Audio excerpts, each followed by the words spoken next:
luck just getting yourself out of this hole, DC. Because they'll be asking, why didn't she fly in this one? Why didn't she fly in this one? It's like, dude, I can't answer that for DC, but maybe you probably have an opinion on why they decided to hold off until the Wonder Woman movie. I'm going to be honest. I was also kind of thinking that was weird that Wonder Woman didn't fly in Batman vs Superman. I thought she was trying to keep herself hidden and possibly just trying to hide as much of her powers that she could. This is me attempting to justify a movie that is almost unjustifiable.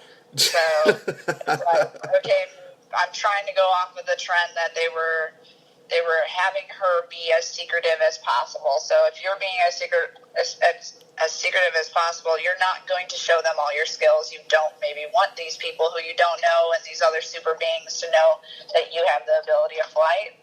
That's the route I would go with if I was DC. And she definitely was trying to hide herself.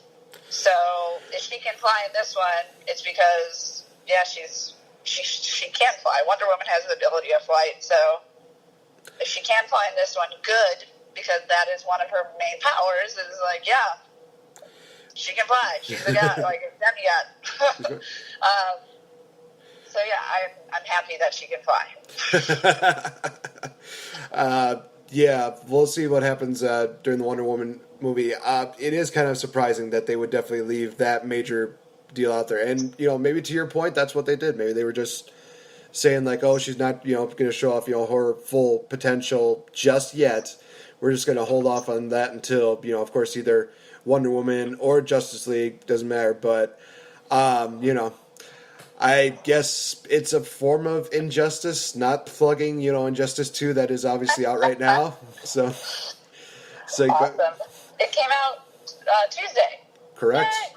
Yay. Yep. I haven't played it yet. I haven't heard much about it, but I've heard nothing but positive reviews, and even my one of my co-hosts, AJ, he was actually just saying like, "Oh, dude, I got Injustice, and it is just awesome." And then I guess during that same day, he was just about to, I think, either turn on wrestling or something like that, and next thing you know, he gets a notification that says, "Oh, Logan's out on digital copies right now." And he's like, "Wait, what?" And he pulls up, "Oh, there's Logan right there." It's like, yeah, I can't really blame you because Logan was damn good. That's awesome. So, speaking of, I guess not, this is kind of a smooth transition. I don't know if it's a perfect one, but speaking of Marvel, Kirsten Dunst actually was a bit vocal about her thoughts on a lot of these Spider-Man remakes and how she feels about her role in the originals. And she actually mentions that she has not seen any of the remakes. She feels like, the original trilogy that her, Tobey Maguire, oh my gosh. James Franco? Thank you, James Franco. How they did was just, very hard to, pass up. And I will admit that really thinking about it, I looked at that and I compared it to Amazing Spider-Man 1 and 2, and I'm like, I can definitely see where she says that. No disrespect to Andrew Garfield, Emma Stone, a lot of people that worked into it, but it's hard to top the original three. And I will say there's a couple reasons why. One, because it was just an amazing cast. Two, it felt like with every single one of these Spider-Man movies, there was some kind of message that was right behind it. Like, this is just my opinion. First one was all about, great power is great responsibility. Second one is, finding yourself, finding your inner true hero. And the third one, I think it had two messages about, I remember Aunt May having that quote of, vengeance is a deadly poison. It can overtake us. It can it can control us. And also, that friendships will never leave you, even in the very end. Like I said, the original trilogy was very hard to top, even though I've really expressed the fact that I do hate, and I emphasize the word hate, the emo look that Tobey Maguire had and him just going down the streets doing the snapping and jiving and just waving around. It's like, dude, no. I literally had to just look away like, this is not happening. This is where Marvel goes down. This is where Marvel just blows everything out of proportion. This is it. But apparently I was wrong. A lot of people are saying like, oh no, it was an awesome movie. And I'm just that, I guess, 1 in a million person that's just like, Yeah, it was good, but that emo thing just did not need to happen. I don't know. Your thoughts? Uh, I don't really care what Kristen Dunst thinks. Like, I'm gonna be honest. Like, who cares? Like, I'm just like, cool. You think that your movies were the best? Awesome, great. I think that it's great that they're making new ones because I think they portrayed Venom awful, and I think that we need. Sadly, I don't think Marvel owns Venom still. They just got Spider-Man back. So I'm excited to see Disney Marvel because the creators of the first Spider-Man trilogy is Sony. Sony is behind that, and Sony hasn't really given me anything to cheer about ever. I'm pretty sure they do, and I could be wrong. So I'm sorry if I got this wrong, but I think they're behind the Fantastic Four and Spider-Man, and then Fox has the X-Men, and now Disney owns Marvel, which has all of these movies that are just killing it at the box office and going by the comics and having an enjoyable storyline that's not too crazy and dark and weird, and we can't follow it because it has a different time change every movie. So I'm excited to see what Disney Marvel is going to do with Spider-Man, and I think anyone should be kind of excited because of all their success in the past. And even if you did like the old Spider-Man, if you love Tobey Maguire's Spider-Man, like, I don't think that this one's going to be too different from Tobey Maguire's Spider-Man. The kid kind of has a soft-spoken voice. He's geeky looking. Like, he kind of looks like Tobey Maguire, a younger version of Tobey Maguire to me. So I'm like, maybe they went back to the more geeky looking Peter Parker. Not as sly and witty as Andrew Garfield's character was almost too cool. Yeah, I could definitely see that. I will say, just like you, I am definitely looking forward to seeing how Spider-Man: Homecoming does. Definitely a lot more different feels than what you would get in a regular Spider-Man feel. I mean, first of all, having Michelle instead of Mary Jane, which I'm thinking, okay, this will be interesting to see how that goes. The fact that they've incorporated, I'm trying to think, I think it was 3 villains in this movie? Vulture, Shocker, and I thought there was one more, but I could be wrong. I just remember, I think my co-host Max Beatty, he actually did a review on the trailers and basically what was expected. I can't remember who the third one was. I thought there was 3, but I could be wrong. Tom Holland, like you said, very soft-spoken, very young, and honestly, a lot of people were going nuts and just loving the fact that, he was Spider-Man in Civil War. He did an amazing job. I thought that, he still had that kind of witty and kind of, charismatic persona that Spider-Man needed, which was really good to see.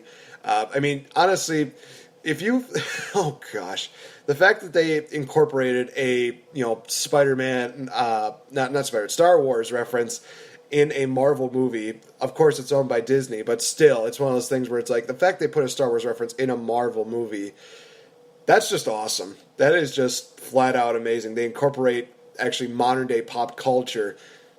Great. And then they did it again with Guardians of the Galaxy Volume 2, where they pull up Michael Rooker saying, "I'm Mary Poppins, y'all." Jeez Louise. Just one of the best things that they could possibly do. Just, oh my gosh. Disney just finds a way to make everything somehow just connect with each other, and in the best possible ways. It's just, it leaves me speechless just how amazing it is. Just hearing these references and them saying a lot of these different random quotes that I never thought I would actually hear. I'm just like, did this actually happen? Okay, oh my gosh, this is actually amazing. Keep grinding out these movies. Keep grinding out these movies. I love it. Make me spend more money. Exactly. That's what it means. I'm going to spend a lot more this summer. Well, speaking of Michael Rooker, there are a lot of people that are petitioning having Michael Rooker appear in the new Mary Poppins movie when she comes back. And I think a lot of people have been saying that Mary Poppins is going to be played by Emily Blunt, if I'm not mistaken. I could be wrong. Before I give my thoughts, let me know. What are your thoughts on Michael Rooker? Making an appearance in some way or form in Mary Poppins Returns, I believe is the title. I mean, I think that would be funny. I don't know if they would want it to be funny like that, but it would definitely be funny. Like if he just did a cameo, like a quick cameo, that would be hilarious. I think everybody would get a kick out of that. I think that would, yeah, that was kind of my thoughts too. And I also thought of incorporating, the people who were part of the original Mary Poppins, Dick Van Dyke, Julie Andrews, definitely incorporate them somehow. Because for me, one of the coolest things about, the Power Rangers remake that they did was, seeing, even though they were in the crowd and even though they were in like a very brief cameo, seeing Tommy and Kimberly in the crowd and just seeing them just almost like looking on in gaze and wonderment, like, oh, wow, what is this? Like, this is still awesome. This is kind of like a mini passing of the torch. I am totally okay with that. I love it. So kind of, I don't know if it would be the same feel if you had, Julie Andrews and Dick Van Dyke there as well, but I think it'd be really cool. I would love to see Michael Rooker, having some kind of cameo, maybe even a prominent role in there. I think that would actually be very interesting. If he were to slip in, that's Mary Poppins, y'all, line in there, that would be kind of one of those things that I think would just break the audience into laughter, and I would just be that one person, be like, he said it, totally okay with it. It's worthwhile. Yeah, we'll have to wait and see what happens when the new Mary Poppins comes out. I'm totally giving the green light for Michael Rooker, being a part of that. Speaking of Power Rangers, gosh, they've been tugging my heartstrings when it comes down to this, because so many reports have been saying, because of the lack of success, there's not going to be another sequel. Oh, we're going to have another sequel. There's not going to be another sequel. There's not going to be. Saban says there's going to be at least 5 more. And now they're saying, no, there's not going to be. And then say, oh, fans are petitioning to have him come back. It's like, stop doing this to me. Is there going to be a sequel or is there not? I want to know. I'm actually in favor of a sequel, even though the numbers were not exactly as good as what they should have been. But I think one of the main problems that they had about not having a sequel was that they were really hoping that this would be a home run movie when it came to, I'm trying to think, I think it was in China, it was in Asia, I believe, where they wanted this movie to be a success, and it didn't exactly go as well as they had hoped. And I know kind of your thoughts on, the whole Power Rangers deal. I actually remember mentioning this, that, it was kind of weird that, you and I thought Beauty and the Beast was great, and Max said, like, it was okay. And then, of course, he and I are saying, oh, Power Rangers is great, and you just said, Power Rangers was okay. And it's like, stop putting me in the middle of these things. I don't like conflict. No, I'm kidding. I'm totally okay with it. But yeah, I don't know. Thoughts and feelings on them possibly doing a sequel, or do you think that the first movie was more than enough for you? I could see them doing a sequel. I mean, I don't think she's dead yet, so they left it open so they could do a sequel. I don't know if it's worth it for the studios and everything. I enjoyed it enough to maybe go on the ride again, but yeah, I don't think it was something that was spectacular to me, like, oh my gosh, I want another one. It was more like, that was good nostalgia. I liked that. So I could see them doing a sequel. They left it open. You always want to leave it open, so there's a possibility, like you don't want to close yourself off. Oh, everybody died. Oh, well, this was a great movie. I guess weird. They all got resurrected. Weird. Like, you never do that unless you really just don't care about your characters. But I don't know. I could see them doing a sequel. It's Hollywood. They most likely will. Yeah. Well, again, we'll just have to wait and see how things go, because, like I said, I really want this, and the fact that they've basically said that, oh, hey, if we're doing a sequel, we're going to introduce Tommy. It's like, I want that. I want to see who this Tommy's going to look like. Is it going to be a guy? Is it going to be a girl? I'd be okay with both. Honestly,